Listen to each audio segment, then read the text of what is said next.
baru dapat tajuk nak buat. Habis pula beasiswa. Tahun kedua itu, apabila dah dapat tajuk itu, operation pula. Dah hello operation, nak bentang proposal, pecah pula operation sekali lagi, operate pula sekali lagi. Oleh sebab dah lama cuti, anak pula tak nak susu botol, nak menyusu badan. Macam mana nak belajar? Tahun keempat, saya ambil keputusan masuk ke BPJ, buat training. Kerja saya kan di BPJ ketika itu training. Training daripada pukul 8.30 sampai pukul 10 malam. 10 malam sampai 6 pagi for every week. Masa tu saya belajar. Masa tu saya buat proposal. Masa tu saya sempat pergi Mekah.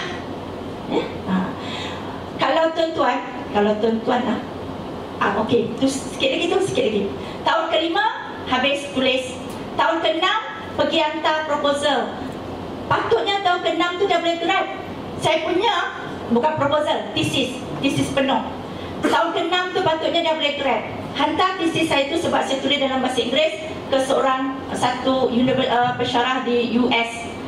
Dia kata dia habis tanda hari Khamis. Dia kata dengan supervisor saya dia tanda habis hari Khamis. Hari Jumaat dia akan bagi laporan. Hari Rabu, dia habis hari Rabu, hari Jumaat akan bagi laporan. Khamis meninggal. Kena tunggu setahun lagi. Tahun ke-7 barulah saya grad. It took me 7 years to do my PhD. Masa Educational Psychology and Pedagogy. 8 tajuk yang saya nak buat ini, baca. Nak buat yang ini pula, baca. Proses membaca itulah, mengkaji itulah yang sangat mengkayakan. Duduk kementerian ketika itu 4 tahun. Sebelum saya grad itu, saya mencari, mencuba, bertanya, banyak research kecil-kecil. Saya tengok 15 presentation yang saya dapat buat national and international level untuk tajuk-tajuk yang saya fikir dalam kepala saya itu. Itulah yang kita masak, yang dikatakan sarjana tu. Itu yang seronok tu. Sebab itu kot Prof bagi saya associate professor tu. Itu rezeki lah, itu lain, itu rezeki. Okey, tuan-tuan dan perempuan, kalau tuan-tuan seorang lelaki tak buat sarjana, tuan-tuan tak boleh menandingi saya. Kalau tuan-tuan perempuan tak ada anak kecil, tak boleh buat sarjana. Belum boleh saya. Boleh-boleh lah.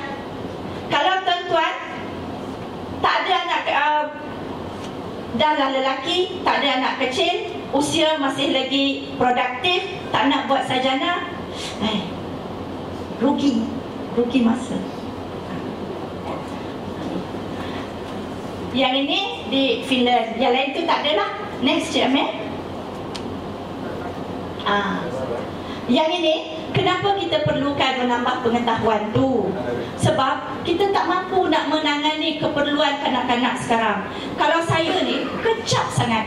Kalau saya ni adalah baby boomers, generasi baby boomers, bersaing. Nakkan nombor 1, nakkan universiti ini, nak dapat beasiswa. Sebab kita baby boomers, sumber terhad. Kemudian anak saya adalah generasi X. Dah manja. Generasi X ni lah sekarang yang akan jadi cikgu. Dia manja, dia tak tahu susah, dia jadi cikgu. Jadi pandangan ihsan dia pada anak-anak tu tak ada. Kemudian kecil, adik dia yang umur 9 tahun, 8 tahun, budak sekolah rendah sekarang ni adalah generasi Y. Kita berdepan dengan generasi X dan generasi Y ni yang sangat mesra kepada device. Cucu saya nanti 2020 generasi Z. Dalam pada itu, kalau kita tengok 206, ketika itu dah banyak dah generasi X duduk sebagai X dan Y duduk sebagai pelajar. Bila kita bangga dengan SPM 919 orang straight A, little did we know that we have 2,832 straight F.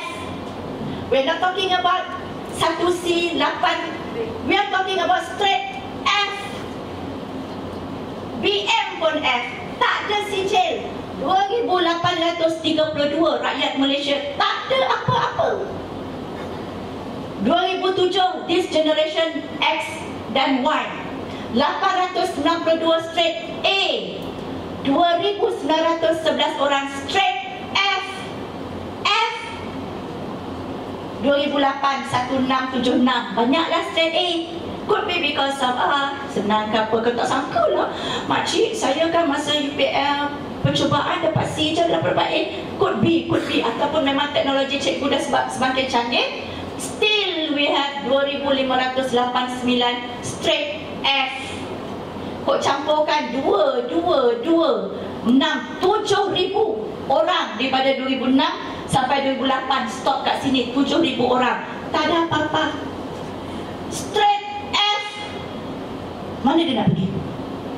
Sebenarnya saya dah ada kaitkan kat sini kadar jenayah di Malaysia. Malah nak tunjukkan lama. Ada YouTube. Pak kata Ustaz Idrus lah ya. Apabila aku tengok seorang lelaki dan seorang perempuan berpegang-pegang tangan, aku rasa kedua-duanya itu mahu seperti air, seperti teh, mau dijirus dengan air panas. Sebabnya lebih pada itu, kat sini saya dah masukkan kadar buang bayi. Macam buang, masa saya pergi kat Universiti Houston dulu, tak ada duit sangat tau. Ada orang, budak Malaysia, kerja dekat kilang ikan. Ikan tu dihiris-hiris ya, Prof lama duduk kat US. Dihiris-hiris dia punya daging, kepalanya dibuang di dalam tong sampah. Budak Malaysia ni bungkus kepala tu buat balik. So kita orang ambil kepala tu buat. Bila saya tengok, banyaknya kepala ikan besar-besar, sedap buat kari buat ni. Saya tengok bayi yang dibuang tu macam tu lah. Dengan statistik ikut bangsanya, ikut umurnya. Ada. Termasuk pula kadar jenayah. If you're talking about responsibility, tanggungjawab kita bukan berhenti kepada melahirkan pelajar A, bukan berhenti setakat memenuhi impian dia untuk kreatif dan inovatif. Kita punya tanggungjawab adalah untuk menjadikan insan-insan ataupun modal insan di Malaysia produktif. Entah tuan-tuan dan perempuan, tanpa kita sedari, yang ini paling ramai budak lelaki, yang ini budak perempuan, kerana kita tak faham keperluan pembelajaran lelaki dan perempuan. Katanya dalam satu kajian yang rasa sangat tak signifikan bawah PPPM, kalau saya tunjuk dekat Prof senyum je, budak lelaki tak suka duduk atas kursi ni sebab dia punya punggung tu lepeh. Budak perempuan dia boleh duduk dan diam, maka budak perempuan lebih pandai. Bagi saya, wow, mungkin satu. Tetapi budak lelaki secara tabiinya ataupun secara dia punya semula jadinya, mereka adalah tertakluk kepada tiga ini. Sama ada dia pelajar mata, visual, pelajar auditory, telinga, atau pelajar taktil atau kinestetik. Itu budak lelaki, mana boleh duduk diam-diam. Tetapi majoriti cikgu di sekolah adalah cikgu perempuan. Cikgu perempuan ni apa dia punya kelebihan? Orang perempuan. Satu aja golongan cikgu yang kinestetik, iaitu cikgu bahasa Inggeris, extrovert kinestetik. Kajian tu saya buat kat sini di maktab turuntum ni, warna kuning. Saya punya buku kajian tu. Tetapi majoriti cikgu di Malaysia adalah oral, auditory, cakap-cakap. Tambah nasib tak baik budak-budak lelaki ni, dahlah cikgu dia cakap-cakap, cikgu tu tadi tak pandai pula menggunakan device. Apa yang dia belajar? Kalau saya dulu mula mengajar di Palu Pinai Pekan tu 1985, cikgu mungkin bermula 2000 ada, 2001 ada. Yang device dia punya technological expertise dia tak dapat menyamai budak-budak yang ini. Maka 2832 straight F. Berdosa tak kita kat dia? Satu kajian tahun 2005, mungkin Cik Amir ingat tu, masa saya pegang menjadi Performance Management Officer untuk 15 inisiatif NKRA. Satunya adalah untuk membina kompetensi guru tu, yang dipatutnya dipegang oleh Dr. Zahari, mantan 3 PPM. Dia kata, kau lah Zaidah, buatlah satu kajian keperluan cikgu sekolah integriti. Dapatlah masuk sekolah integriti tu. Kebanyakan budak-budak sekolah integriti yang kajian itu dibuat oleh Encik Syaril dan Encik Rizal ketika itu, dia kata, doktor, budak-budak tu muda-muda doktor. Kalaulah kerana tak umur dia bawah 21 tahun, ada yang dah kena sebat, dah kena gantung. Macam itulah ya? Okey, Cik Amir sikit lagi Cik Amir. Peruntukan R&D ini nak kaitkan dengan kesarjanaan tuan-tuan. Sehingga kan, if you have care dalam hati you, Budak kata, if you care for me, you will teach me properly and you will champion my learning. So kita kata, macam mana cikgu nak care? Dia mesti ada professional knowledge, new knowledge. How trendy are your knowledge? Sehingga kan dalam NKRA ni, you are responsible for your own learning, and learning of others itu adalah satu fungsi, satu tanggungjawab. Sebab kita katakan, kalau kita banyak buat research, semakin sarjana lah kita. Orang yang negara yang paling maju sekali, Jepun, berapa banyak dia belanja? 3.1% of the R&D per capita. Banyak dia belanja untuk research, dia jadi paling maju. Ni siapa? South Korea. Semakin tinggi, semakin banyak percentages of government expenditure yang dihaskan untuk research, semakin maju. Cuba kita tengok Malaysia.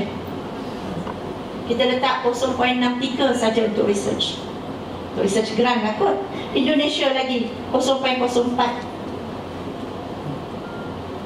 Kesarjanaan kita datang apabila kita banyak membuat penyelidikan. You can stay put, you can rely on your existing knowledge and skills, but how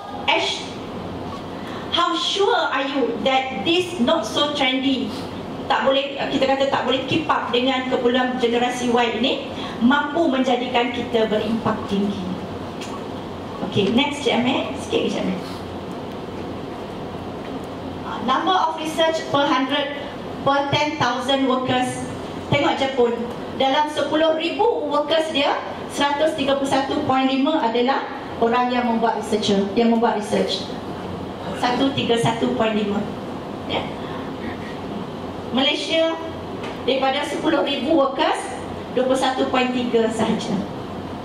Itu sebabnya saya nasihatkan tuan-tuan dan perempuan, buat master, lepas tu buat PhD. Sebabnya kita 21.3 daripada 10,000 workers. Apabila kita dululah berjuanglah, saya ni dengan Dr. Zaini daripada IPRD, kita kata siapa yang ada PhD ni, patutnya KPM bagilah kita ni satu kenaikan gaji. Sebabnya kita berapa persen sangat, 0.0 something sampai sekarang. Dan meningkat, diorang keluar. Dan meningkat, diorang keluar. Tak ramai yang ada master PhD. If you don't have master, buat master dulu dan immediately buat PhD. Sebab tak ramai. Nak jadi negara maju, mestilah ramai. Okay, next Cik Amir. Sikit lagi Cik Amir. So di sini saya memberilah perbandingan, ya. Saya kata dengan Cik Amir dulu, Cik Amir, saya terpaksalah tinggalkan KPM Cik Amir. Sebab kalau saya tak tinggalkan KPM, saya akan pergi Isnin buat beg, balik hari Ahad train. Sedangkan saya dah train ramai master trainers, dan saya dah rasa dah master trainer saya cukup berwibawa untuk meneruskan tu. Boleh tak saya pergi to another level, supaya master trainers ini dan cikgu lain tu kita master dan PhD kan, ya? Tak ada siapa nak buat itu. Kebanyakan orang di mana universiti pun dia akan meminta membuat master dan PhD, mengajak tuan-tuan buat master PhD sebab kelangsungan universiti. Apa yang saya nak risau kelangsungan universiti Unita tu, dia memang dah establish. Tetapi dalam hati saya ni, ada tak lagi cara untuk saya memberi impact, memberi significant impact pada diri cikgu. Kalau saya ajar tuan-tuan training tentang apa tajuk tuan-tuan nak tentang education, sukalah, lepas tu tak puas tau, sebab tak memberi impact. Tetapi apabila saya doktoratekan tuan-tuan, itu baru kekal, baru berimpak tinggi. So kurang-kurangnya kalau saya mati, tuan-tuan kata, itu supervisor saya, dia jadikan saya doktor. Sebab itu yang memberi transformasi dalam diri tuan-tuan. Saya buatlah sedikit. Ada 3 universiti, UPSI, USM, UKM, UTM, UPM. Semuanya ada menganjurkan master dan PhD, ya. Kos lebih kurang sama saja. Sama ada UPSI, USM, kalau 19,000. Okey.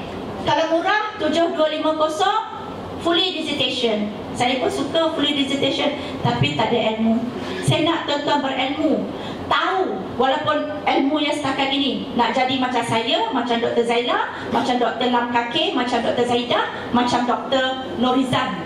Sebab masa master kami buat coursework, kaji-kaji, supaya masa buat PhD nanti tak payah buat coursework, terus pergi fully dissertation. Yang ini pun sama, ya. Mod campuran, ada yang buat coursework, ada yang buat fully dissertation. Fully dissertation tu macam ni, relax 2 tahun, buat research, selesai dapat research, dapatlah PhD. Itu, ya. Yang ini UPM 19,000 ke 21,350. Program eksekutif ni maknanya kohort.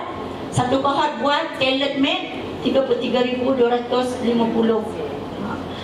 So why I want you to do dengan UNITA International? Sebab Alhamdulillah saya adalah dekan Fakulti Pendidikan. I know where your data, I know what you are doing, I know the best supervisor for you, I know the workloads that you have, and I have my VC, ya, sokongan daripada Vice Chancellor that can cater and give support to logistic. Next. Getting started. Find out what you are expected to do by attending seminar ni tak ada. Ni besok-besok kalau tuan-tuan nak mendaftar. Next. Okay. Sekian, ya. Sesungguhnya yang baik itu adalah daripada Allah untuk kita kongsi bersama, dan yang buruk itu adalah kerana sifat saya sebagai insan yang dhaif. Saya serahkan, ini tak habis lagi, sedikit lagi saya nak serahkan kepada Vice Chancellor untuk memberi penerangan lanjutnya tentang program master dan PhD daripada UNITA International University.